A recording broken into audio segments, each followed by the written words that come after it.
Welcome back, venturers. It's time for another discussion about VNs. I am Amar, and together with Tauros we spill the beans about what we've been reading last month. I gotta say, I've been busy reading in August. But what about you, Tauros? Anything you've been reading? Any nopes today? No, we're plenty done with that already.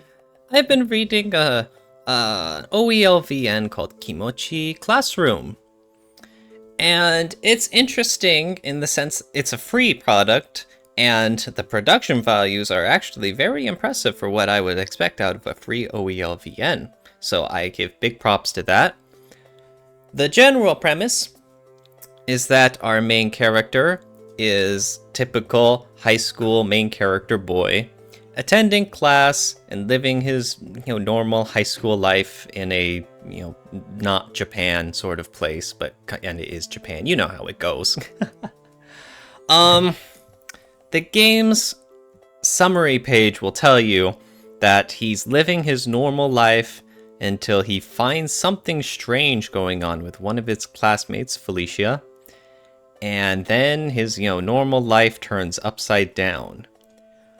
But that's not quite the right vibe that what you actually read in this VN.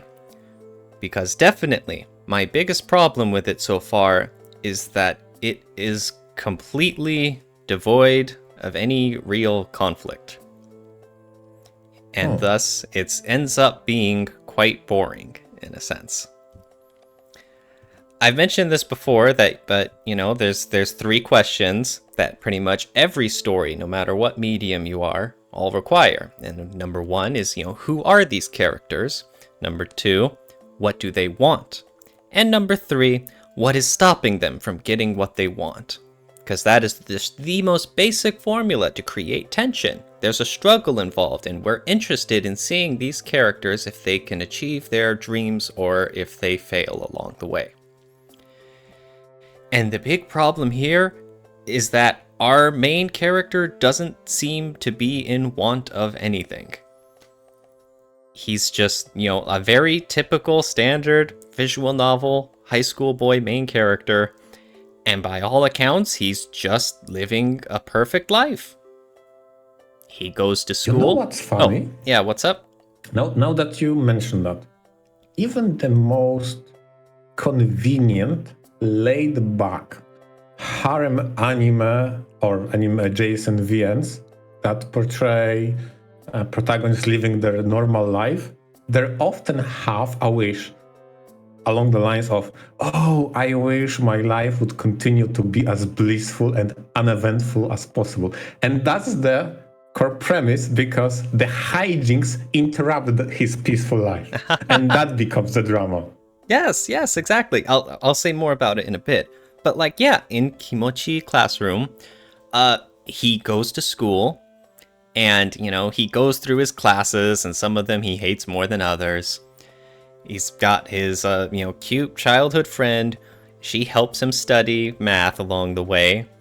He has a very caring little sister who he loves very much, and they both support each other. And he has a part-time job, and he gets along with his coworkers, and as he helps out in the bar downtown. And it's just all going pretty peachy for him. There's really no sense of drama involved. And like the summary said, is that yes, the story does pick up when he finds something very strange going on with one of his classmates, and he gets a little more involved in that, and then it's like, okay, wait a second, there's some danger, there's some very, very strange, not normal things happening. And it looks like our plot is actually going to kick off into a sort of, I guess, mystery or higher stakes. There's some tension involved, and then it just all melts away. We are back to just him living a happy life with his cool friends and his great home situation, just going through the normal struggles of school. Just happy as can be. You can't bait me like that. You need to finally deliver the hook, Tauros. I'm still waiting. That's exactly what I was going to say next, is that every title needs to have a hook, something that draws the reader in. And I forget who had this quote, but someone mentioned, it was a video game developer who was like, back in the 90s or so, you could hook a person, you basically had 3 hours to hook a potential player into finishing your game or whatever. Because, that's just how long people's attention spans were at the time. That's how much leeway they were willing to give your product. And nowadays, you've got like 3 minutes to hook your new player. There's so much stuff going around now in just every electronic media, and with so many things competing for a reader's attention, you need to hook them in and make it snappy. And that is not something that Kimochii Classroom is doing at all. It just kind of assumes that you're still here for the ride, and I'm about halfway through, judging by my, time spent and its estimated time to read. And just along the way, it hasn't given me any reason to stick around. I mentioned that, there's that tension involved with so many stories to create the conflict, to create the intrigue. And I feel like there's only 2 other situations where, a visual novel, a book, an anime can get away with not having that tension. Is either with cute girls doing cute things or with comedies. And both of them, they still take a great deal of skill. Like for the whole, cute girls doing cute things, you still need to have events happening, and you need to have great writing, and you need to have standout, endearing characters. Well, let me interject for one moment. That even in the most slow-paced, slow burners with a payoff at the end, and I like those. I tend to read quite a lot of those. Even those kind of titles need to have the initial hook.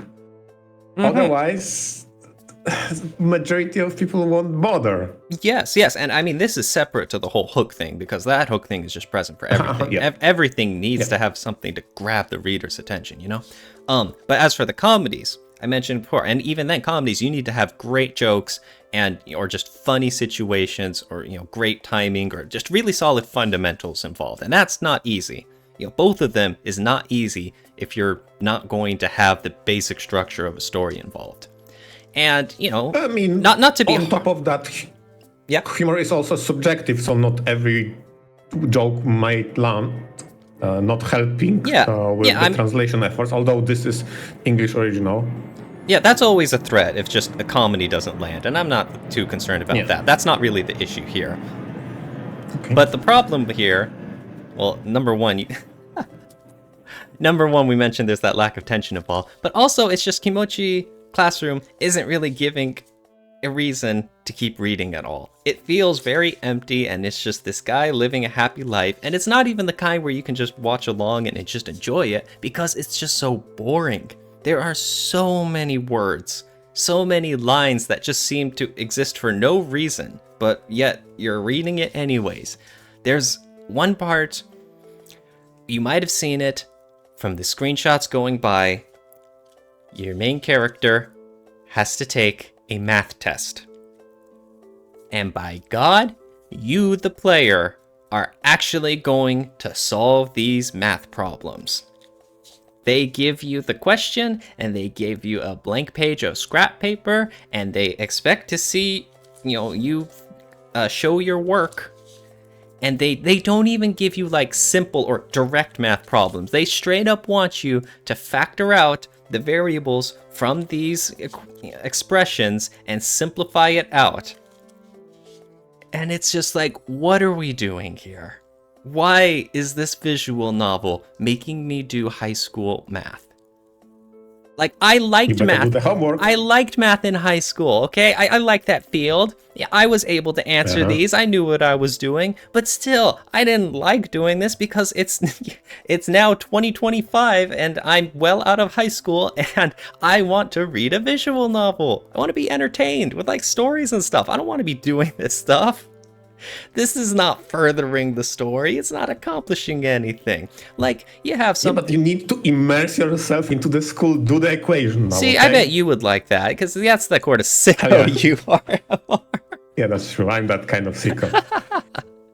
But it's like, you know, you look at Doki Doki Literature Club, they had the little segments where you got to pick words to complete a poem. That was unique and novel, and, you know, more importantly, it was fun and breezy. You know, they gave you this whole poem segment, and you just picked out, like, what was it, 10 words or something at a time? And, you know, it was interesting, and you got through it pretty fast, and it didn't overstay its welcome. And then here I am No. Give me mathematical Kimochii equation classroom, any day. and it's like, this is the stupidest thing, and I'm spending legit like 15 minutes on this thing. I don't even know. And that's not, I'm kind of cutting to the best part, because there was an earlier scene where your childhood friend Anna is helping you study, and she is breaking down these math problems. And usually, if there's in any other like anime series or VN or whatever, it's, oh hey, it's, you know, childhood friend, potential heroine is coming over for a study session. And then in those scenes, they get to talk and we get to see their, you know, friendship grow or whatever. Not Kimochii classroom. In this case, you will actually get the math lesson, and she is breaking down this problem, and you will experience every step of it. And I'm just finally, like, why? There's so many VNs with the setup like, yeah, study session, wink, wink, and you do anything else but study, and you finally found a title that says, yeah, you better study, it will be on the test. MR, that's because no one wants to see the studying stuff. That's not really meant to be a joke or anything. That's just straight up fact. It's majority of people are not here to be solving math problems. I know. Right. It's like I was hoping we'd get some interesting meat to this story with, you know, seeing the characters' relationships and have some fun bantering between them. And no, instead I'm reading, you know, one step removed from a textbook. Yeah, what makes me want to continue reading this title? Yeah, but I have an important question to you. Do you feel educated? I do not. I already knew these topics from before. Name. And I'm not sure. In fact, I very strongly feel that anyone who did not know about factorization is now going to go through Kimochii classroom and look back in quiet happiness that they now understand this math concept that seems useless in a vacuum. So, a complete failure all around. That's just one example to pinpoint, but like I said, just in general, this VN is spending a lot of words for a lot of details that I do not care about and are not going anywhere with zero purpose. I mean, I might as well keep pushing through to the end since apparently I'm like halfway done or whatever, but I am... There's nothing driving me forward except my own just inertia. So, I probably won't mention this again. So, that's how it is so far. Okay, so out of two options, if you were to give this title, would that be a resounding yes, yes, or more of a nope, nope? Any potential reader. You know, you're the one who seems more obsessed with those femdom nurses than I am. So, I think you're gonna have to take a trip down to the Nope Nope Nurses area. How? I'm gonna write up your prescription right now, Amar. Whatever. Yeah, sure. Exactly, yeah. That's me. Yep, yeah, that's I like you. nurses. Yeah, you're gonna sure. go for it. Totally. Ring them up, boys. Yeah. All right. What have you been reading, Amar? How's it been going for you?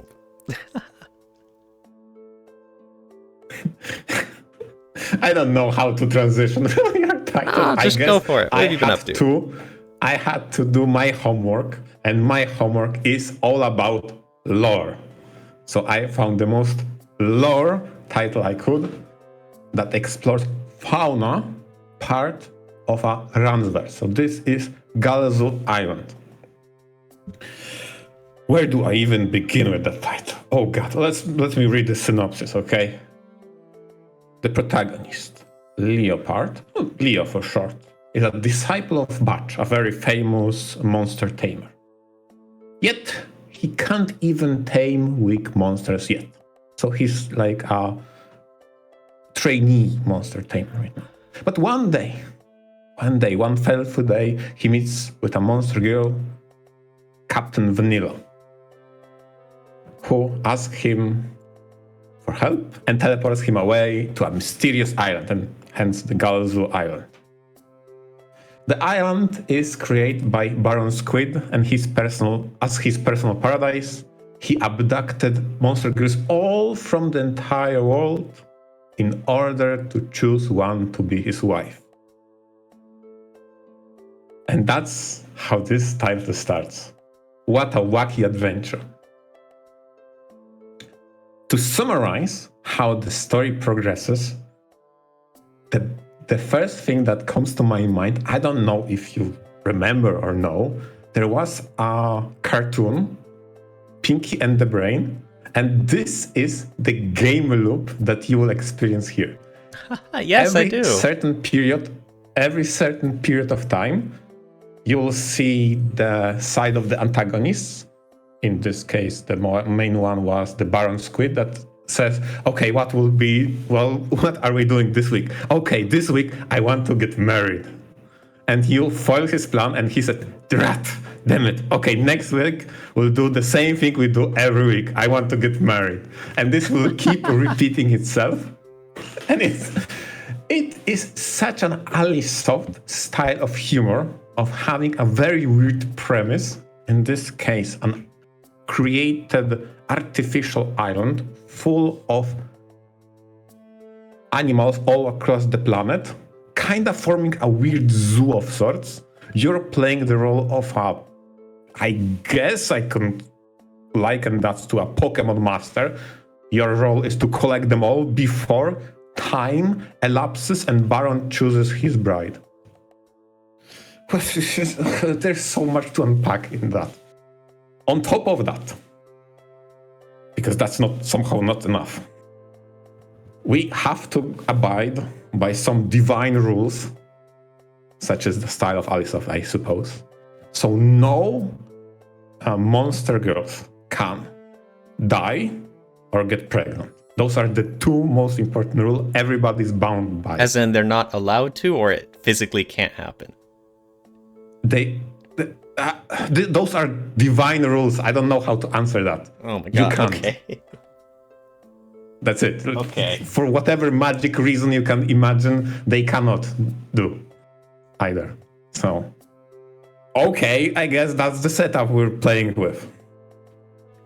What a wacky, I don't even know how to begin this.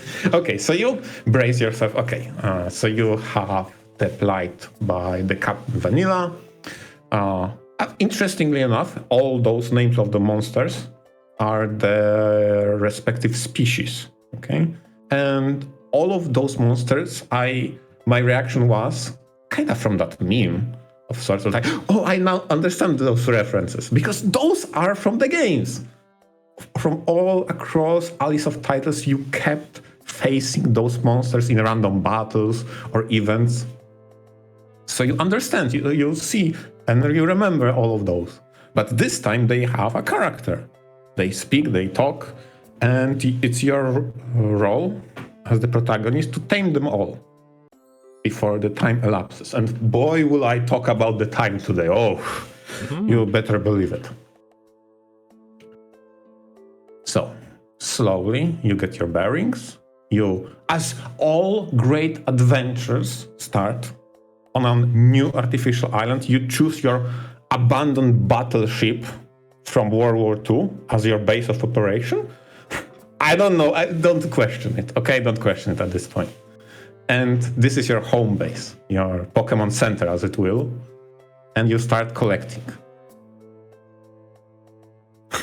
Mm-hmm.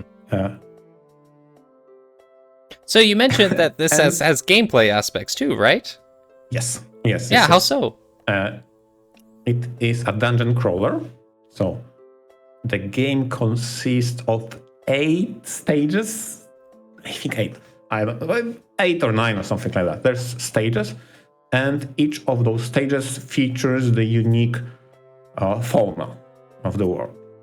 And so you need to find those specific Gal monsters and tame them using the capture rope. And it just so happens that the protagonist, over time, gains enough experience to be able to tame higher level monsters. Okay, and thus foils the plan for the Baron Squid. So now the loop begins. You enter your first stage, you get informed that, oh, this stage features 3 Gull monsters, so you need to collect them all. Transition to the scene of the antagonist, and he says, oh, on the 7th day, I want to have my wedding ceremony, and I choose the tsundere gecko because that's actually cool. Okay, I guess he has good taste. That kind of fiery personality that just speaks to me. And with that exquisite taste, he ends that conversation. Okay, so you start, you collect them all. After you collect those 3 Pokemons, he then says, oh, rats, I see the protagonist has collected those Pokemons. I guess I have others to choose from, so never mind, let's postpone my wedding to the 14th day. And so the loop begins anew. It's really hilarious how nonchalantly the main antagonist treats you. It's just like some monster tamer, I guess. He got my potential bride. Oh, I have so much more to choose from. Okay. That's an interesting outlook, the way he just never treats you seriously. Exactly. He never treats you seriously. But I gotta say, this title might single-handedly make me revisit antagonists and villains in a future episode for this podcast, because the way they told the antagonist, obviously this is comedy, they are doing a lot of jokes, parodies, and like I said, a loop that reminds me of Pinky and the Brain style of humor. That is, they do not see the folly of repeating the same pattern over and over again. You get foiled over and over again, and all the time, all he does is postpone his own wedding and move on to the next stage. Mm-hmm. In a sense, you're not ever even stopping him, huh? Yeah, exactly. It's very silly in that way. So you move from the stage to the stage, and over the course of, and going back to the villain thing, right? But the way they subtly, very subtly, mix some serious backstory for those characters makes you engrossed. Because obviously the current situation is absurd. He is such a powerful squid that he was able to, with the power of almost godly powers, create an island and wish both rules with those Gull monsters not being able to die, so they can't escape by suicide, for example, and cannot get pregnant. So until he chooses his bride, he will, if I remember correctly how they reason, he will guarantee it will be her heir, right? Like, okay, but what's underneath all that? And you see those glimpses of a backstory when before this thing started, told in a very cool manner of how squids in this world are one of the weakest monsters. So what happened to make him go so mutated and have that ego so high? And you very quickly learn that he has a childhood friend on his team of antagonists that helps him all the time. Is the mute monster girl Kraken, and she's the best part of this game because all those characters have dialogue and obviously communicate through that, but not Kraken. She's the only mute character, but somehow through all that story, they make her so expressive, and that's so cool. That's so cool. Every single time when you see them interact, he's like, oh yeah, let's go to that next stage. I'll surely find my best bride yet.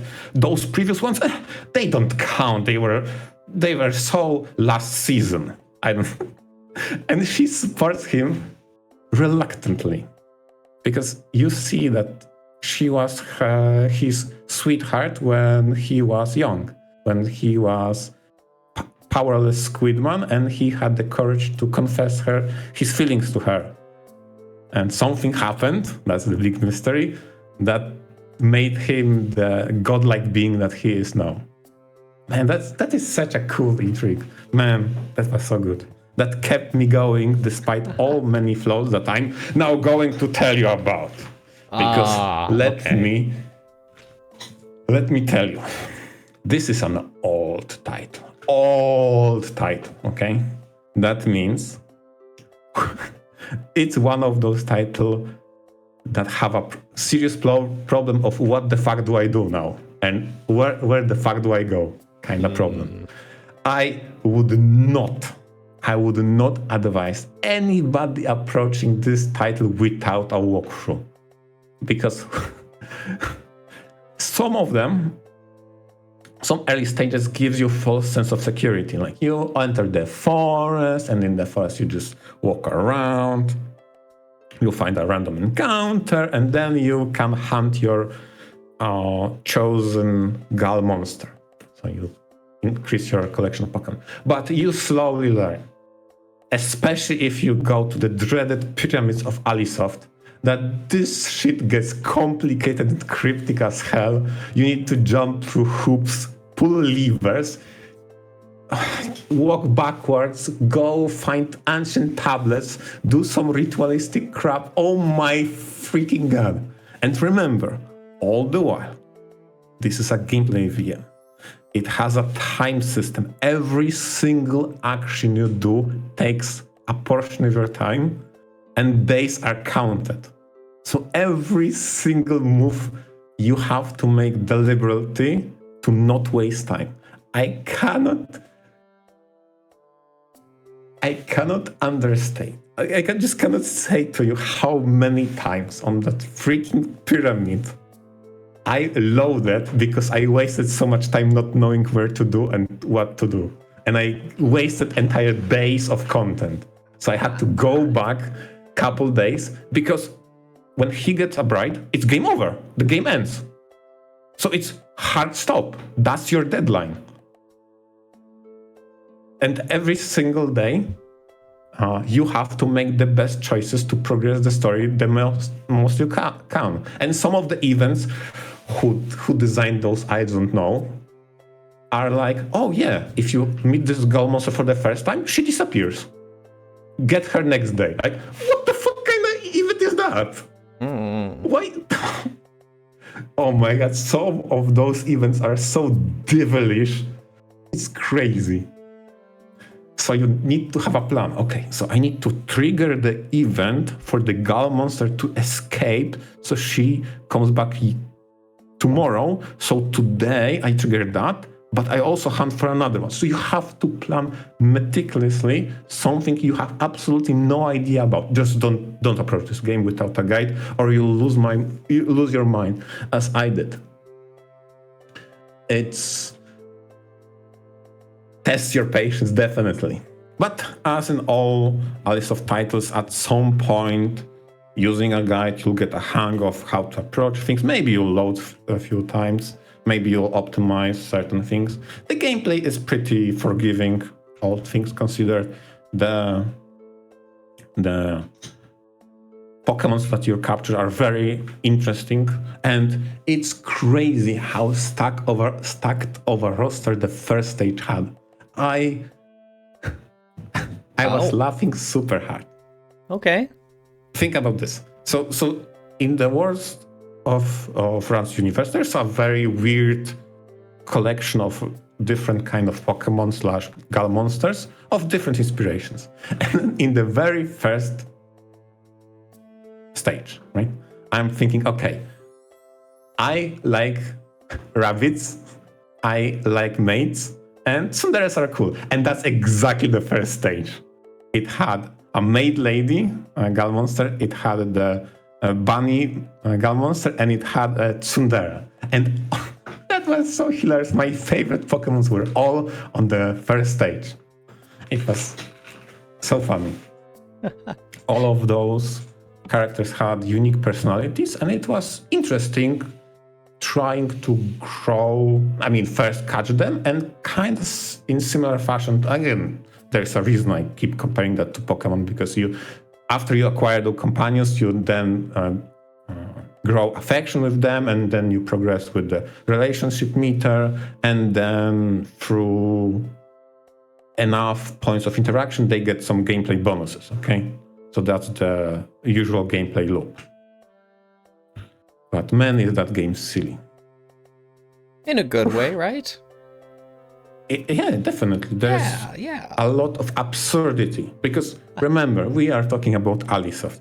Those are the divine rules. And in order to evolve your Pokemons, so to speak, in the similar vein as Fate, you need to enrich them with mana. Let's call it like that, okay? You have to perform some mana transfer. And in order to do that between humans and monsters, you need to find some specific pheromones and or elixirs. Mm-hmm. And it just so happens that those elixirs increase fertility. With all of that, you can make those characters get pregnant, which creates a paradox within that world. The way Alisoft said, okay, I have an idea, let's solve it. So, if you cause those monster girls to become pregnant, they will die. That's our solution. But you're breaking the other rule of this world. But don't worry, once they die, they reincarnate. That's what is going on now. Huzzah. So you have your roster of constantly reincarnating Pokemon by giving birth to themselves to get more power. Like, what is going on in this game? Mm-hmm. It's so silly in so weird places. Wacky. Okay. Oh man. Mm-hmm. But I think with all the faults and all the silliness, I think it had amazing ending. You know that meme? There's 4 people sitting in the chair, waiting for something exciting happens, and on the next panel, everybody's cheering on the screen. That was exactly on the sofas the with ending their fists up. So, exactly. The ending is so phenomenal. Oh, it culminates in such a nice way between the team antagonist, the team protagonist, all the Gal monsters. Perfection. Like, for all the pains this game put me through, especially early/middle game, when I felt like this game deliberately tries to waste my time as much as possible to force a game over. Mm-hmm. The late game is like, okay, I get it, Alisoft, that was funny, I have my walkthrough, and obviously now I go to shop, because Alisoft games have to have a shop, and I'll buy time in shop, okay? You literally can buy time. Okay. Yeah, okay. To rewind the clock, so to speak. Yeah, I mean, it's a game resource after all. Yeah, true, it's a resource. That's true. Although there is one part of the walkthrough that I laughed super hard, because whoever wrote this walkthrough was very smart. But the way it shows how to approach this game is hilarious in retrospective. It says literally, don't bother speaking with your Pokemon. Don't bother socializing and wasting time. All you need to do is go to stage, raise affection, do night activities, repeat, and move to the next one. Do not engage with speaking, because that's waste time. You don't have time. And it looks so shady out of context. Yeah. Oh, yeah. Man. That's always the problem whenever you combine gameplay aspects with a whole bunch of, social aspects, I guess, within a game. Sometimes the most optimal way to play gets into some really weird, potentially abusive handlings of others. And it's like, oh, this is awkward. Oh, no. So in order to get all the Gal monsters in time in order to raise affection. I had to be the most scammy trainer ever, which was hilarious in retrospective. And there's one point in the story that you no longer have the time limit. So just before the final boss confrontation, you gather all the potential brides. So there's no more ones to collect for the Baron. And for the next good, let's say 8 hours, I was grinding all the encounters and all the events with them. And those are amazing characterizations that I never had the time during the normal gameplay. Because it's like, no, go next. Mm-hmm. And now, just before the final boss, you know what? Let's go on a picnic. Like, finally I have time to socialize with all of those. My absolute favorite to this day event has to be with the gecko, the tsundere fighting Pokemon type. That is more kind of a hybrid of a lizard, etc. She goes on the roof of the battleship and starts training the tail. Okay, then the protagonist is talking about that. What was this about? Oh yeah, she's explaining that tail is just a muscle like the rest of her body. Okay, fine. So protagonist keeps looking at how she's training her tail, but it's such a pleasant breeze, it becomes a fun that puts him to sleep. That's so hilarious and cute at the same time. And she, being tsundere, is super embarrassed about it, but she keeps it anyway.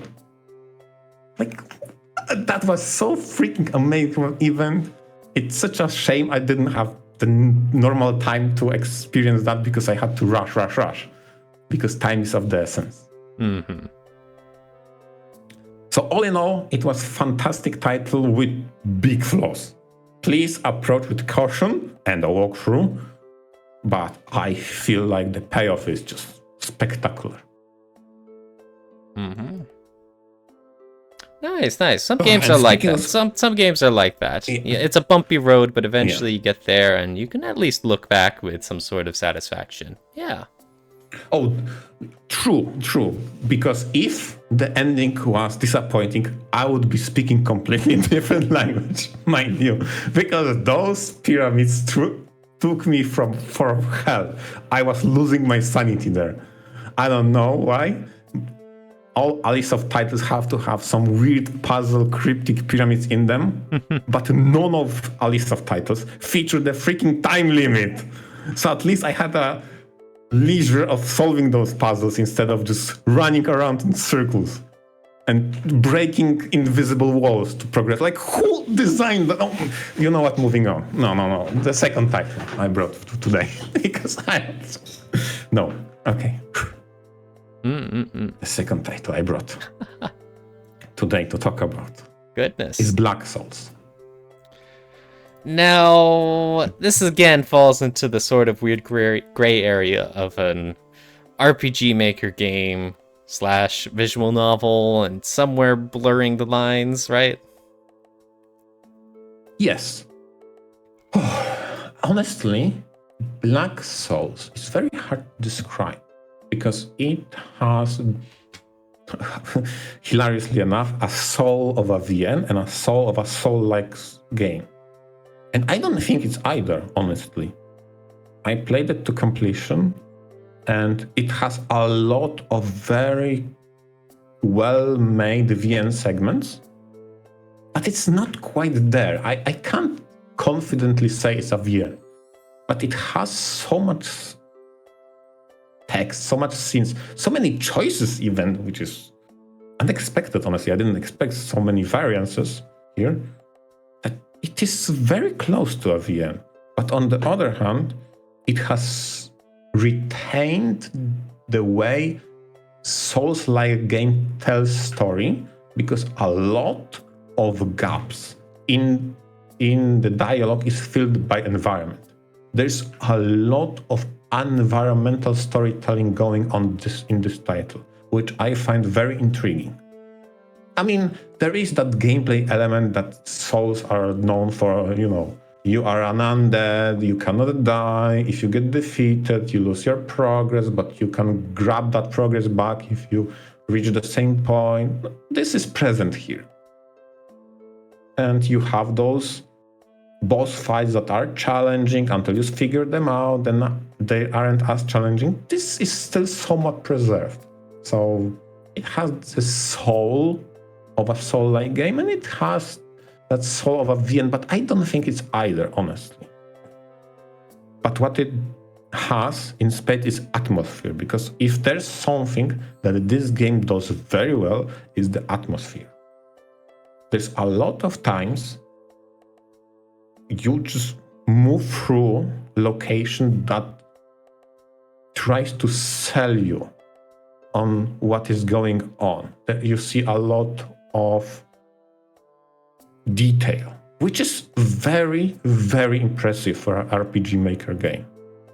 Going through sewers, seeing all the corpses and rat carcasses, and that leads you to the Pied Piper, for example. Oh yeah, probably this is something that I should mention, that this game is heavily inspired by fairy tales. Specifically, there's a lot of Lewis Carrolls, like Alice in Wonderland, the Hans Christian Andersen's influence. There's some H.P. Lovecraft's and Charles Perrault's, like the Little Red Riding Hood. Mm-hmm. And the Pied Piper is also based on a fairy tale of someone with, I don't remember if that's summoning rats or was he commanding rats, something like that. So there's a lot of fairy tale inspiration twisted to be more bleaker or darker, which some of them exist in a cultural zeitgeist as an adaptation of that it tends to be brighter than its original. I don't know if you've read the original, for example, the Little Mermaid by Brothers Grimm, but it's definitely more grimmer than the Disney's adaptation. That is correct. Like that. And yeah, and this title is based from those originals, even more bleak presented here. So the main setup of this title is you have to investigate what is happening in this world. Why people living here turn into demon beasts, and who is responsible for all that. It's very atmospheric, like I said before, because the game starts by you speaking with NPCs, which kind of breaks the fourth wall, because that first NPC talks to you directly, you answer some questions, you give it the name, and she dies. Like, what the fuck? Okay, then the game opens up, you try to get what is happening slowly, and in a typical Souls-like fashion, you also die in a boss fight. And then you respawn in the respawn point, and you now progress. You understand that there are demon beasts, this kind of fog that curses people is caused by an enigmatic 4 demonic princesses, which all stem from a fairy tale. So you have your 4 bosses to head towards and defeat. And those being Princess Frog, that is based off of the Frog Prince by Brothers Grimm fairy tale. You have Snow White, based on Snow White, a fairy tale. You have Rapunzel and Little Mermaid. Those 4. Mm-hmm. And there's a big boss of them all. There's a bigger princess of them all, the Cinderella. Like, mm-hmm. Okay, yes, so you have 5 bosses you get from the start, told, go and explore. And honestly, it's interesting how open this game is. You can just explore whichever way you want, as long as you deal with those 4 princesses. And it's very interesting because this game tries to show you every single character you can kill and tries to show you in every single time you interact with anybody. And you have to constrain yourself if you want to talk with them and solve something peacefully, or maybe you want to just kill everybody and just move on, brute force by brute force. Like, Very interesting. And out of those 4 princesses, I was thinking, okay, let's be the good boy, let's talk with them. So I approached one of them. I asked them, okay, how can we get to a peaceful resolution? How can we make a covenant? And she's like, oh yeah, find me a rose and deliver it. Fine, sure. We get to that. And then another one has some mini quests and etc. So okay, so there's some dialogue options, but obviously I knew this title wouldn't be so nice to me because you finally visit for the Snow White, and if you remember the fairy tale that she's based upon, she's speaking to the mirror, right? Mirror, mirror on the wall, who's the fairest of them all, right? The most famous saying. And it's just, yeah, we can get a covenant. Just kill all the other princesses, so I'm the fairest of them all. I'm like, God damn it, why didn't think that would happen? So no, the game really tries to sell you on the idea this is a dreary place. You won't get the perfect ending. You can try. You can make do and help as many characters as you can, but it's difficult. And on my first blind playthrough, I even didn't realize how by progressing the story I may miss interacting with some potential companions, and they meet the terrible fate if you don't intervene. So yeah, that was very interesting. So I had to, after seeing the first blind playthrough, I had to look into, wait, I didn't get any companions? What happened? Because I defeated all enemies, all bosses, I interacted with everybody, and I missed 2 companions that I've never seen in the game. Like, what the hell? That was so unique. Those kinds of games are always hard to pull off. The kind where they really want to give you as much, I guess, player agency. That's the phrasing for it. But yeah, and I mean, on the flip side, is that you end up missing a lot of stuff because now it's so possible to accidentally breeze by things. But on the other hand, it's very much your own unique playthrough, huh? You think that's something that Black Souls really pulled off well? It's a world that really could be molded according to how you approached it. That so? Absolutely. I feel like there's a lot of respect in my eyes for any developer who isn't scared of missable content. And Black Souls took that and said, hold my beer. You can miss so much. If you prioritize one area over another, so things will progress in the story and you'll not necessarily influence them because you were somewhere else doing your adventure. Like, yeah, I have a lot of respect for that, and they did it really well. Nice, some of those missables, some of those missables can be because of what you did, and some of those missables can be because of what you didn't do. Like, oh my god! So that's super cool. I actually really enjoyed that. The first blind playthrough of me just wandering about blindly, I think I had like 14 hours, maybe 12 hours. It was pretty lengthy, all things considered. But once I understood what is going on, the next 2 playthroughs I have in like 2 hours or 1 hour completed. Because ultimately, once you get to know all the regions and how the game plays, you can finish it pretty fast. Okay.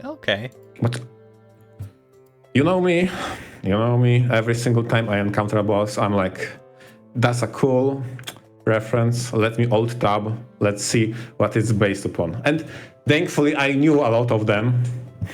Like I see the Peter Pan appearing, like, okay, I see there was a fairy tale about the Peter Pan boy who refused to grow up. Okay, fine. His enemy and villain was Captain Hook, who had his time stopped. I think the alligator bit off his hand and had a clock with him, something like that. Because we meet the alligator as well in this game. So Yes, and love the taste I so remember much. that. He's chasing Captain Hook forever and ever. yeah, exactly. Yeah. And some because of that, and I know there are many references hidden throughout this, I locked in. I tried to find everything. So the moment I see two rival knights trying to pit me against each other, and one of them is tortoise, the other is hare. I'm like, oh, I know where this is going. There is some sort of race going on. The tortoise and the hare, right?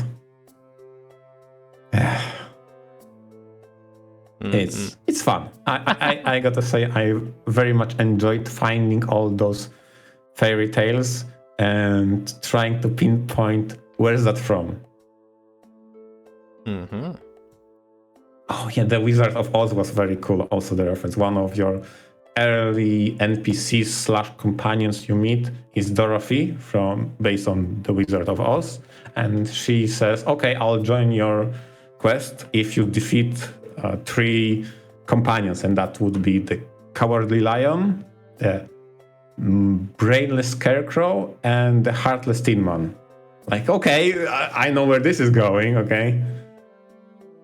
It's all the characters from the Wizard of Oz. Yep. Oh, that's cute. Especially Super when cute, right? a title Oh my gives God. its own flair to it, right? The own artistic and the whole atmospheric aspects to it as well. That's always neat. So you very much enjoyed exactly. Black Souls?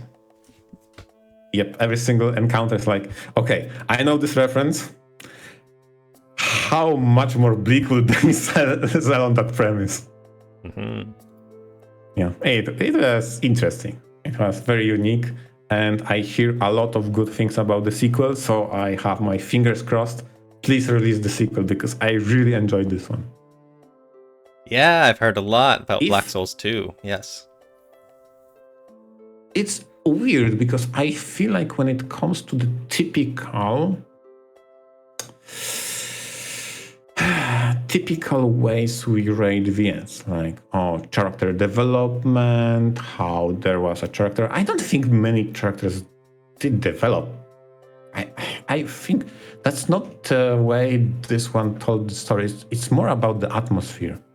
Like it's really all about how much dreary this place is, how much you can decipher from the environmental storytelling, and maybe try to figure out and investigate the larger overarching plot that binds it all together. Again, when I'm speaking about this title, I'm very careful about the spoilers of what I'm allowed to say and what I'd rather omit so people are surprised. So rarely I see as much of a character as this title has world being the character instead of the characters being the characters, which is very unique. I really enjoyed that. Neat. Okay. Awesome. Then you've got, like you mentioned with Black Souls 2, there's more to look forward to, huh? Oh, definitely. Oh please. The Someday. moment it lands on,